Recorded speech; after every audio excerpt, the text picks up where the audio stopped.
বানাবো নরম তুলতুলে আলুর পরোটা। প্রথমে আমি যে হাফ বাটি আমি সুজি নিয়েছি, এটা উষ্ণ জল গরম দিয়ে আমি ভিজিয়ে নেব।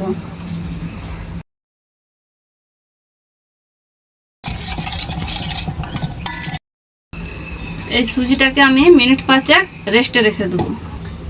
5 মিনিট হয়ে গেছে। 5 মিনিট পরে আমি দেখলাম সুজিটা এরকম ভিজে গেছে। এর মধ্যে আমি পেঁয়াজ কুচি দিলাম, আদা কুচি দিলাম, পাতা কুচি দিলাম, সিদ্ধ করা আলুটা আমি দিয়ে দিলাম, গোটা জিরে দিলাম, কিছুটা জোয়ান দিলাম, চিলি ফ্লেক্স দিলাম, কিছুটা আমি চাট মশলা দিলাম। পর আমি পরিমাণ মতো লবণ দিয়ে দিলাম। আমি মাখিয়ে নেব।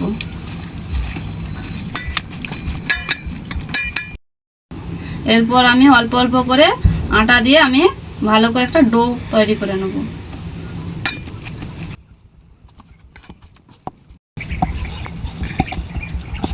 এরকম আমার ডোটা আমি রেডি করে নিয়েছি। এবার এটাকে আমি মাঝারি আকারে আমি লিচি কেটে দিচ্ছি। লিচিগুলো আমি এরকম করে তৈরি করে নিচ্ছি। লিচিগুলো আমার রেডি হয়ে গেছে। আমি এবারে একে একে আমি বেলে নেব। এইভাবে আমি সব লিচিগুলো আমি পরোটার আকারে বেলে নেব। আমি তাওয়া বসিয়ে দিলাম। তাওয়াটা আমার গরম হয়ে গেছে। আমি এবারে পরোটা আমি দিয়ে দিলাম। আমি এবারে অল্প অল্প আমি তেল দিয়ে আমি এগুলোকে ভেজে নেব।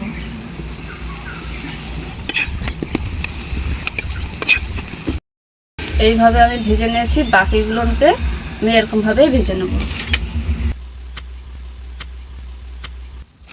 নরম তুলতুলে আলুর পরোটা আমার রেডি হয়ে গেছে।